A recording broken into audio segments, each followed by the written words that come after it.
Welcome to the Rust Belt Rundown, brought to you by Rust Belt Recruiting. This podcast is designed to shine a light on the meaningful work being done in Northeast Ohio and the surrounding region. We will convene manufacturing executives and Northeast Ohio business leaders for candid discussions about their business, regional happenings, industry trends, entrepreneurship, and more. Now, let's get running on the Rundown. Welcome, everyone, to episode 29 of the Rust Belt Rundown, a Rust Belt recruiting production. I am your host, Paul O'Connor, and on this episode, we are joined by Arian May, Director of Advancement at OhioGuidestone. Arian, welcome to the show. Thank you so much for coming on.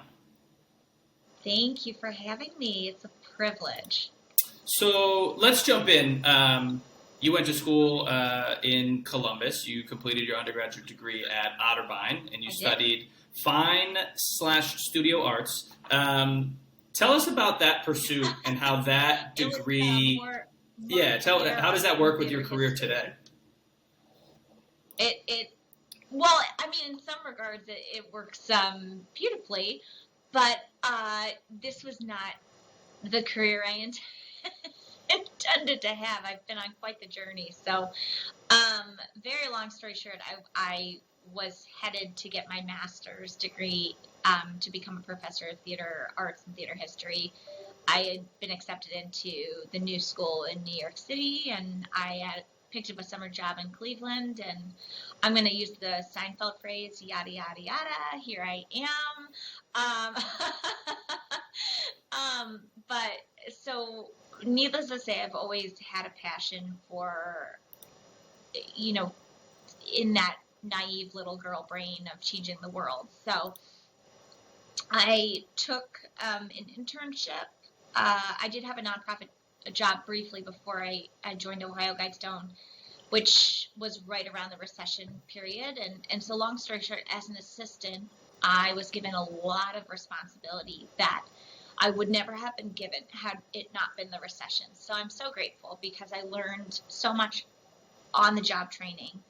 And I remember when I first came, and of course I was part-time, I had 2 part-time jobs at that time. It was the recession. And I remember thinking, I'll be here for a year.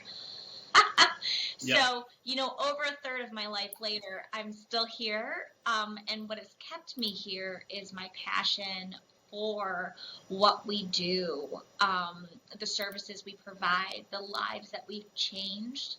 And I have had the privilege of growing under the umbrella of the fundraising department here, which has been so rewarding in so many different ways. So, looking back on my trajectory from, graduating college to where I was headed, again with that yada, yada, yada, I am so grateful. It worked out. There's no city I would rather be in right now. I love Cleveland. Well, we want to hear the yada yada, so I'm going to keep asking you questions about it. But you're in the 1%. Nowadays people do not stay at the same company. I don't know the stat, so I don't want to throw one out there, but I would imagine that the average length of tenure is 5 years or less. And that's just a guess. But so to be somewhere for 14 plus years, and I know you mentioned your why is you believe in everything, but expand on that. How is it promotions that you believe in it, the people you get to work with? Talk a little bit more about that, because it's impressive. You kudos. Aw. Well, thank you. Yeah, I think it's a healthy combination of everything you mentioned, but I will elaborate. The first and foremost is, as a fundraiser, as a good fundraiser, one has to believe in the cause.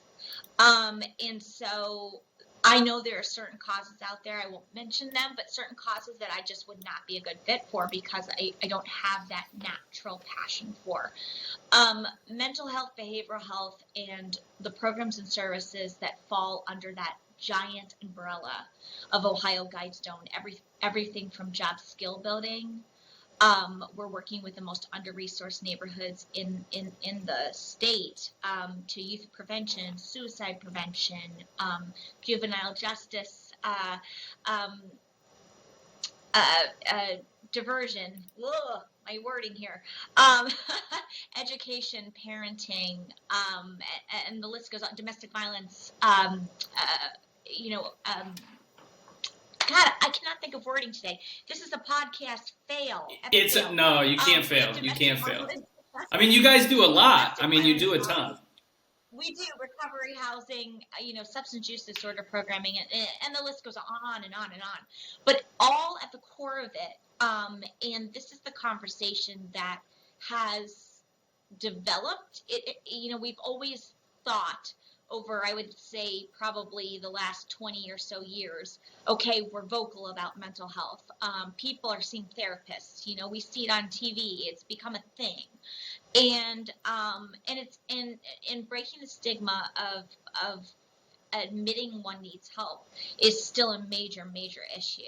And the global pandemic and health crisis has become equal, if not greater, a mental health crisis. And so now the conversation is in the forefront again. But at the end of the day, I have seen so many lives change through our programming. We have a ginormous staff. That was a mixture between tremendous and ginormous staff. But we do. It's 1,300 staff. We serve over 28,000 throughout the state, and we do exceptional work. There is a true, it's not just putting a Band-Aid on an issue. We really do truly provide solutions. So believing in the cause is number one. Number two, given my work, I have been able, and my tenure here, I have, built up trust, which is a beautiful thing to have in an organization, to let me stretch and grow and try new things from a fundraising standpoint. And and that's been really exciting and a tremendous blessing, and something that, keeps things fresh for me. And then lastly, it's the people that I get to deal with. And that is, anywhere from our donors. Our donors have become like family. I love our donors. And I've met so many extraordinary people. And those that we serve, pre-pandemic, I had a lot more interaction with our clients. I missed that tremendously. But at the end of the day, I know that we're making a difference, and being a part of that is really special. So it's been a combination of, all of that has kept me going, and it's the passion that drives me, and the fact that my days never look the same, which is always a beautiful thing. And I love being able to wake up and be like, okay, what kind of cool surprise is in store for me today? And there's usually something really awesome. So I love it. That was the long-winded answer with a lot of mumbling. The long-winded answers are the ones that we like. My goodness, my word. My vocabulary today is just... What? Tell us more about the history of OhioGuidestone. Like, how did it come about? And then when it launched, did it always offer the same services? How did things change over the years? That's a great question. So we are actually turning 158 in March 4th. Wow. So we have been around since the Civil War. Yeah, I know. We started here in Berea as an orphanage. It was a very traditional orphanage. We were taking, if someone had lost a life in the Civil War, single parent households were not a thing. And you were an orphan and you came to an orphanage. And from that point on, it's been very fascinating learning about the history of OhioGuidestone, because our leadership here, even when we were back, and our very first name was the German Methodist Orphanage Asylum. That was our very first name. It has a ring to it, doesn't it? Yeah, that's something. 1864. So, yeah, it's something, right? So, but the really a wonderful thing about our organization is we have a history of taking a look at what we're doing and seeing if it's effective. And the very first transition from that, we had a very institutional, what you would consider to be a very traditional orphanage setting. And in the very early 20s, our leadership at that time noticed that a family setting was actually more conducive to the orphans and their success. So we actually went from this one large institutional building to a cottage setting where there was a house parent, a house mom, a house dad, and it was a more family type setting. And so that was our first way of breaking the mold of, okay, this is what everyone else is doing. We're noticing that it's not as effective in raising these children. And so we're going to do something different. And that has just been then the trajectory of our organization where, we want to create solutions. So if something is not working, then we problem solve and we find a more effective way to do it. And so it's kind of cool learning about the in and out of our history from 1864 up until present day, because that has been a constant. Sometimes it has been something that's been rattling, from the perspective of the times that we were living in. Late 50s, we were noticing that there were major behavioral health issues associated with the orphans we were serving, and we were shifting more into a residential treatment type program with an emphasis on that mental health spectrum. At the time, that was incredibly taboo. Yeah. And it was a very risky move as an organization, but one that has obviously proven to be very fruitful. So there's so many more stories along those lines, but we have a lengthy, extensive history, and one that has been, fun to be on the ride with the last 14 some odd years. So you touched on mental health a little bit earlier. Kind of a two-part question, but one, how have you seen it change in the last 2 years? And then how have you seen it change in the last 14? And that could mean a variety of things. I mean, how we talk about it, how people are more comfortable with it. But what have you seen? And I agree with you. I think the pandemic there's been a couple different layers to the pandemic: financial, mental health, just health in general, obviously. So what does that look like for you guys? Yeah, so I'll start with the last 14 years. From my perspective, what we've done is we've tried to remove barriers to success for those that we've served. So we become more innovative in how we do our behavioral health programming. So we offer in-home family counseling. So we come into the family home. Downtown Cleveland, through our infrastructure, we actually built a pharmacy where our psychiatrists are housed. So we're breaking down barriers to obtaining medicine if that is a need. Our workforce development program is right up the street from our counseling and our pharmacy. So we've developed that one-stop shop type of thing. So that's what I've noticed, I suppose, over the 14 years that I've been here, is that we continue to break down barriers so there is success.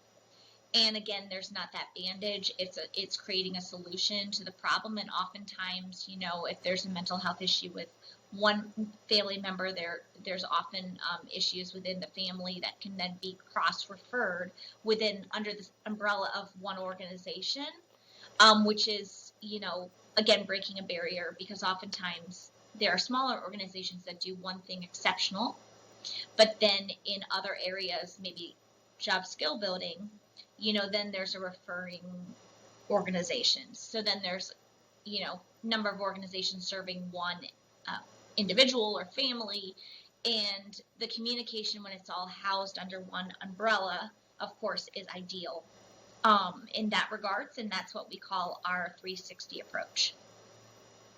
Got it. Okay. So to answer... No, yeah, keep going. I was going to say, to answer question number 2, which is the last 2 years, with the pandemic. So I think this is an easy and yet tough question. The pandemic surprised us all, obviously. Hello. No one expected it. And there were so many unknowns, especially early on. I know, like, big surprise. Yeah. No one planned this. It almost took down, like, all the barriers to the people that thought they were together, right? Mm-hmm. It hit home. It touched everyone in so many different ways. Whether it was a fear, it is a fear of leaving one's home. Raising children.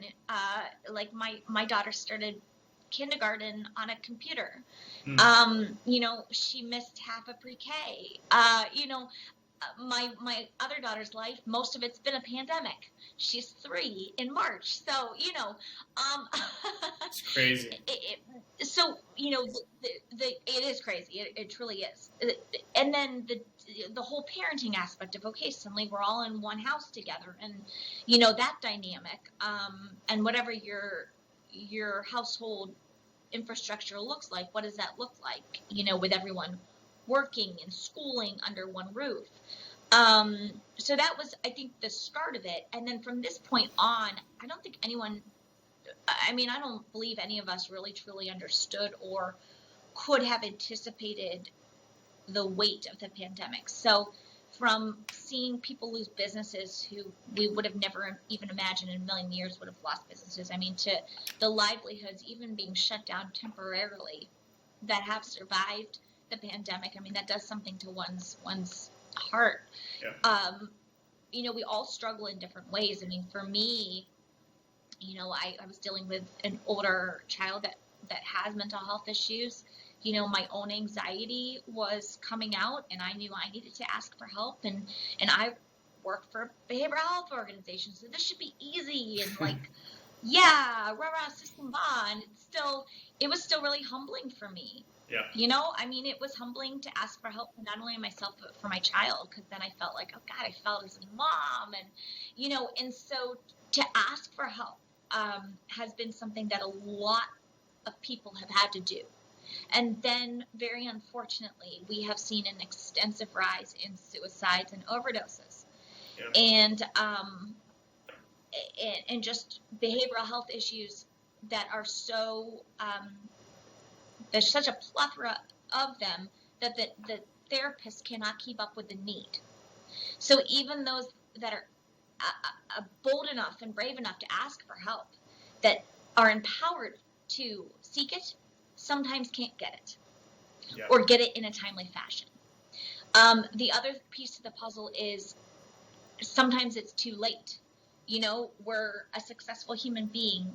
We have our act together, right? We're not the typical person dealing with mental health issues. I am being so broad here.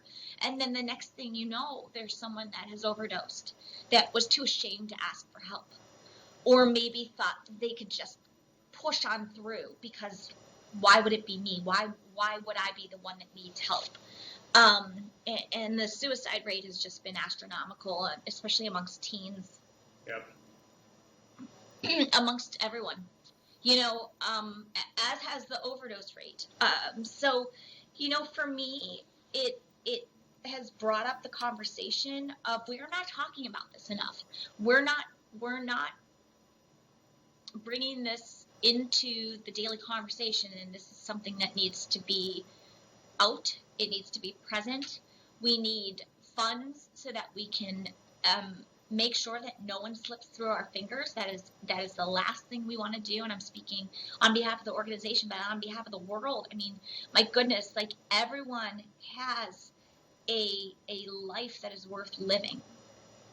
And whether it is sucked dry because of depression or anxiety, or someone is actually physically taking their life, or they're consumed by substance use disorder, or everything in between, we we need to do something about it, because we all have lives that are worth living. And beyond that, we all have an individual purpose in this world where our life is completely and utterly integral, and special and unique and individual.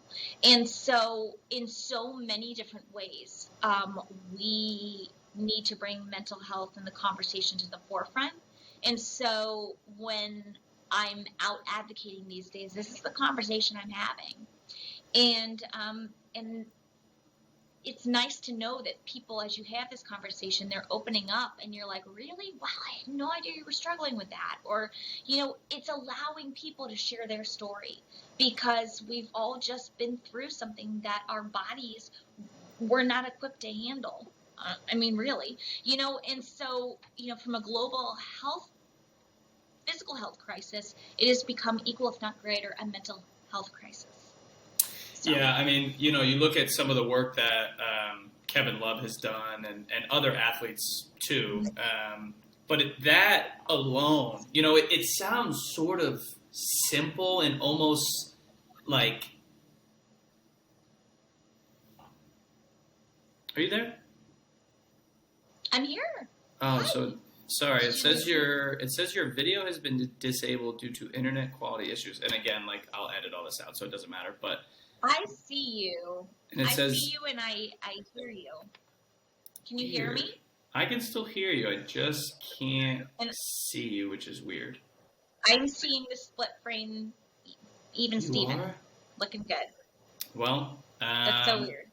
Weird. Okay, so I'll redo my whole Kevin Love thing, and I'll edit it. And you can't mess these up. It's a podcast. It's great. No, I know. I love it. You see athletes like Kevin Love and countless others come out and have, whether it be campaigns or they're partnering with an organization. And it sounds sort of simple, but really it starts with, like you mentioned, just having a conversation. And it usually takes a generation, but I can tell you this, I work with Gen Z all the time. I coach basketball from third graders to high schoolers. They're okay talking about it. So Gen Z gets it way more than I would say even millennials, and way more than, boomers and my parents and grandparents. It was just something that you would not talk about. And I think just from a general understanding, to your point too, physical health, everyone's okay saying my knee hurts and going to the doctor, but people aren't okay yet saying, I'm feeling a little off, whatever it is, anxiety or depression or, whatever. They're not quite there yet. But I do think even in the last, I'm anxious to see if you agree, 14 years, tremendous strides. Oh, absolutely. 100%. Yeah. 100%. Yeah. Even looking back into when we were kids, in the early 80s, there was that traditional couch setting. And now, like I had mentioned, you know what I'm saying, the traditional, this stiff office space with, kind of almost that stereotype. And as I mentioned, our organization really is a barrier breaker. And so seeing the ways that we're able to provide behavioral health services in innovative ways, in ways that we reach everyone that needs it, has been really encouraging, and something, again, that has grown and developed and looked a variety of different ways over the last 14 years that I've been here and beyond. So let's talk about fundraising. Not an easy job. It requires constant attention, 24/7 attention, whether it's events or email campaigns or, whatever strategies you guys have. But that's what I want to ask you about. In your 14 years, how have you seen your strategy and then just fundraising as an industry as a whole change? Well, as I mentioned, I started as an assistant. So I was kind of thrown so many different things. I was under the both the development and the marketing. So I got a nice healthy taste of both. And the two really do go hand in hand. Fundraising and the marketing awareness element communications piece is huge. So I like this, this is part of fundraising. So I got I had a real good flavor of both. From, I guess I can really just speak to my personal journey, because fundraising looks so different in whatever cause you're raising funds for. I think the level of creativity is huge. You always want to be pushing the envelope. You don't want to be stale with your events. You don't want to overburden your donors. New and creative ways of approaching companies and saying, hey, this is a marketing opportunity. What's your ROI? Because oftentimes there's a misconception like, well, of course you want to give. We're a nonprofit. And at the end of the day, even the most altruistic human beings, and I'm thinking of two right now, there's still an ROI for them. They just want to talk to me. They want to get on each landline and chat with me, and I think that's amazing and wonderful. And they just want to know that they're making a difference. They don't want anyone else to know that they're making a difference, but they just want to hear it. Yeah. So there's that ROI, and then you go to a corporation and you're looking at maybe an event sponsorship and saying, listen, this is a philanthropic contribution, but this is what you get out of it, type of thing. So that is one thing that I learned, I would say probably over the past 6 years in particular, as I started becoming more innovative and more self-sufficient, so to speak. So, but no matter what, it's 95% relationship, 5% ask. So, very early on, I'm turning off my heater now, by the way. I had the heater on.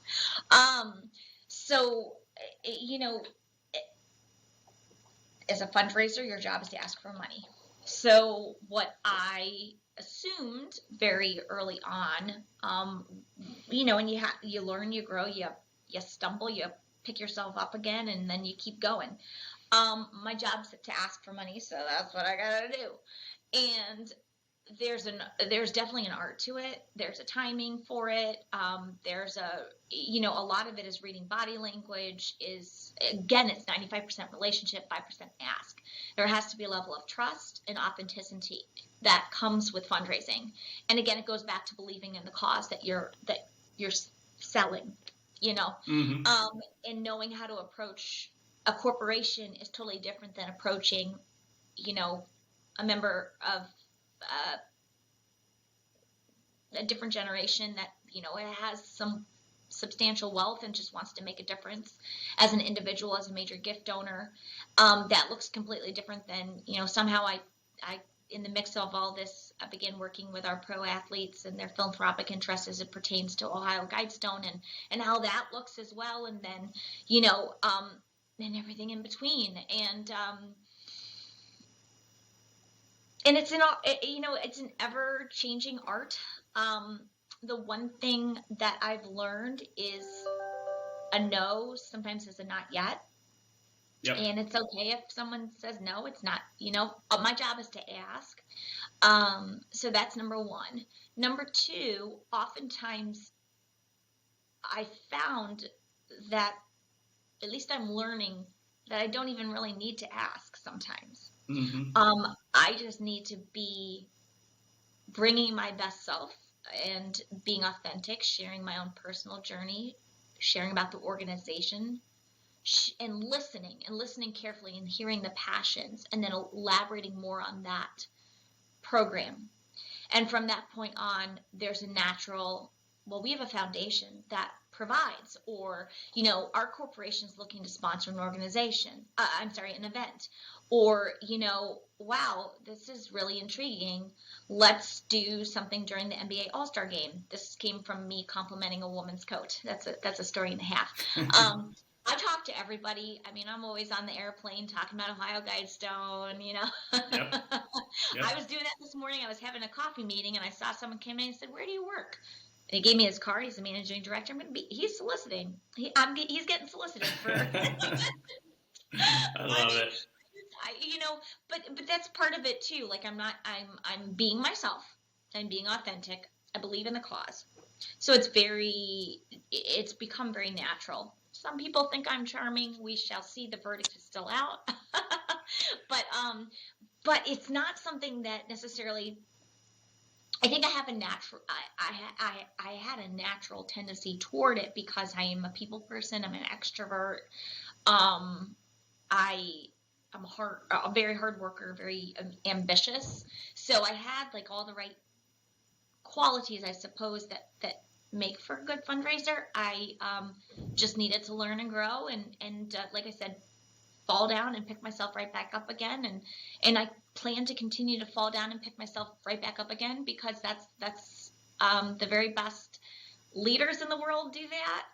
The very best in the business of any profession do that. And so I will never stop learning and growing and being okay to take a risk, knowing that it might not work out exactly how I had planned, but if I put 110% into it, and I know that I've done everything in my power that I could have done, as I reflect on it and say, okay, well, next time I'll do this, yeah.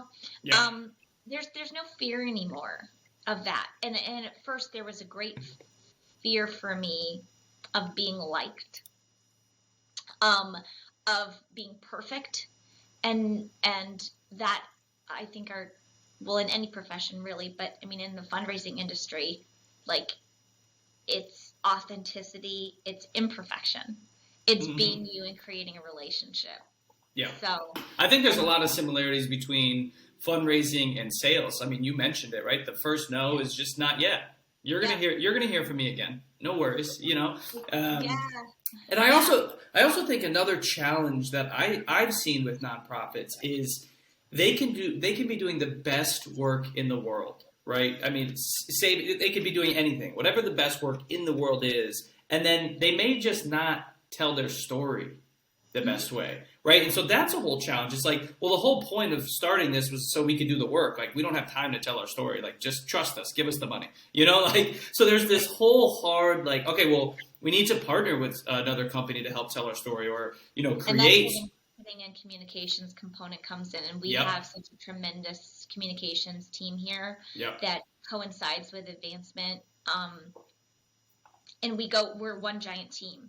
I mean, every win we have, whether it be $1 or $1 million, I mean, it comes from our teamwork. So oftentimes, in the fundraising industry, I think in any industry, I would assume sales, obviously, there's a lot of competitiveness. That was my gift, or that was my sale, or, that type of thing. And for me, I've always had the team mentality. We operate as a team. I know my strengths and I know my weaknesses, and that's why we have a team. And because we have that team, we have success. If there is no team, if we're all operating on our own fruition, even if all the other things are aligned, if we're passionate, if we're well-spoken, if we're authentic, I suppose, although authenticity, I think, goes hand in hand with teamwork. If we're not a part of a team and we're not respecting one another, and we are out for our own gain, or I don't believe there's success in that. Yeah. So I think that's one of the reasons why our department's been so successful, is because we're a team. We're a team, and we lift each other up, and we celebrate each other's wins. Yeah, I love it. Okay, let's switch gears a little bit. But on episode 8, Bashara Addison, who is now with the Fund for Our Economic Future, talked about the impact of lead poisoning on Cleveland residents, and specifically students in Cleveland schools. So recently, city leaders announced a major investment into lead remediation that will be facilitated over the next decade or so. Can you talk about this topic, and if you've seen the impact of it on behavioral health in Cleveland? So, no, I cannot talk eloquently on this topic. That's the first answer. I'm always one to admit when I cannot. Yeah. What I can tell you is, the city of Cleveland is a pretty interesting place.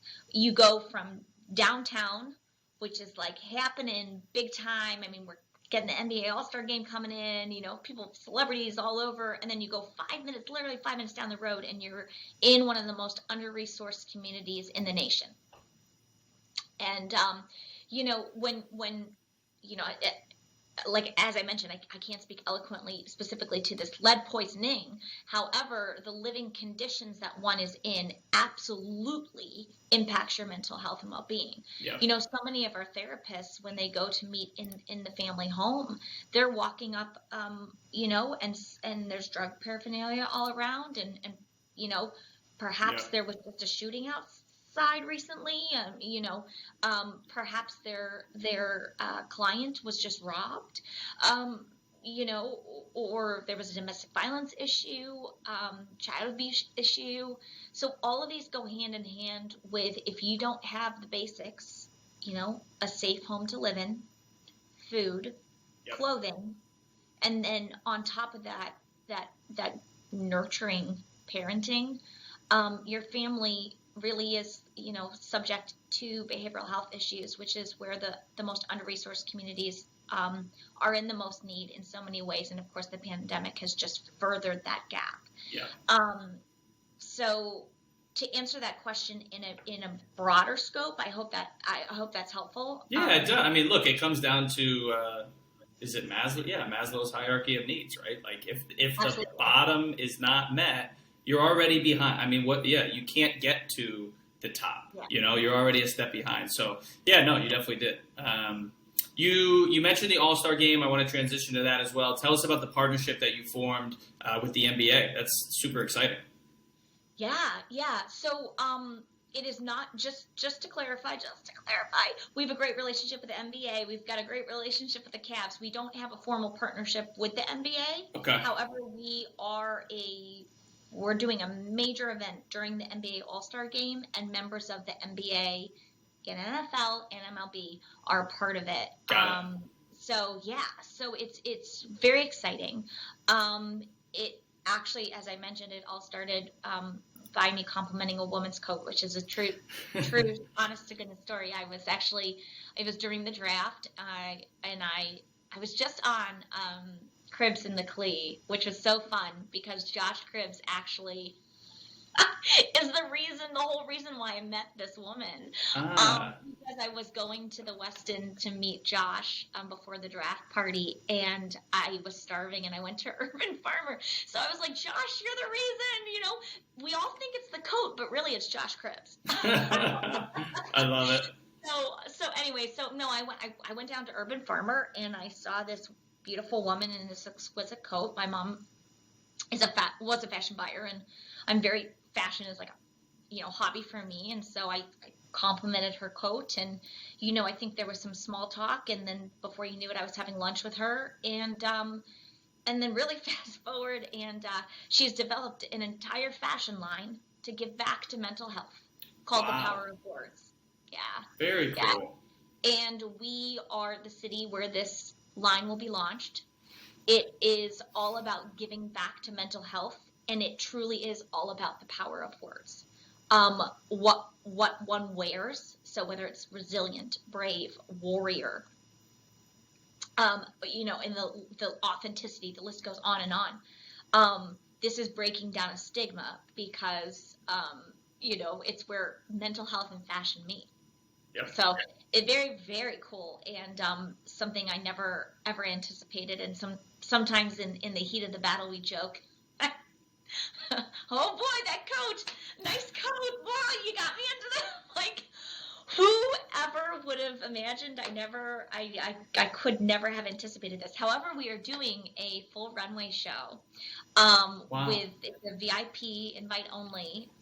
We have members of the NBA, MLB, and NFL involved, as well as other celebrities, and it's going to be raising funds exclusively for OhioGuidestone's mental health programming. Wow. But moreover, it's creating a platform for mental health awareness on a national and international.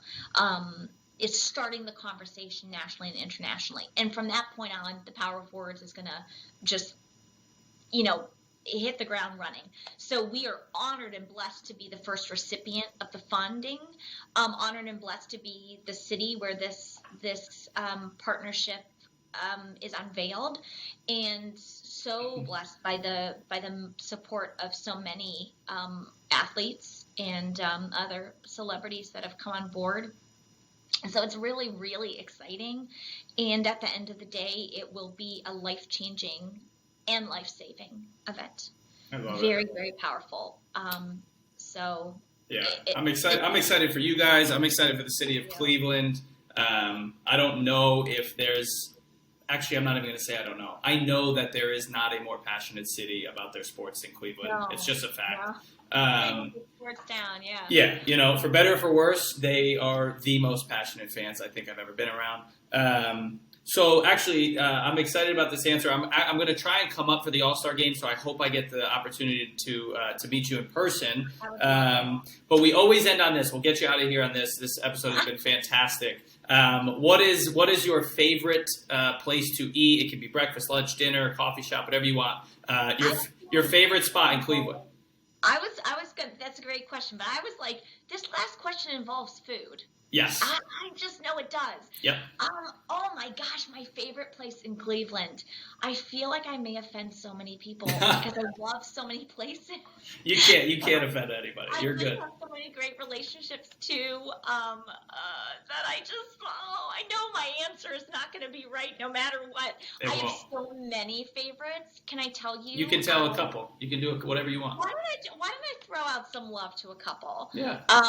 I will say the Vault at the 9. Okay. The 9, by the way, has been extraordinarily generous. They have donated their billboard to us. Nice. Yes, so we have a whole month of billboards for the power of words That's for this great. collaboration, which is amazing. But the Vault is so cool. I love history, and it's just, I think it's such a cool place. Marble Room is amazing. Bar 32 with a view. But then I'm gonna throw a shout out to some of our great supporters. Colossal Cupcakes, Kelly Kanda. Nice. My girls love a good cupcake, and they love the atmosphere. It's very girly and pink and beautiful. Love it.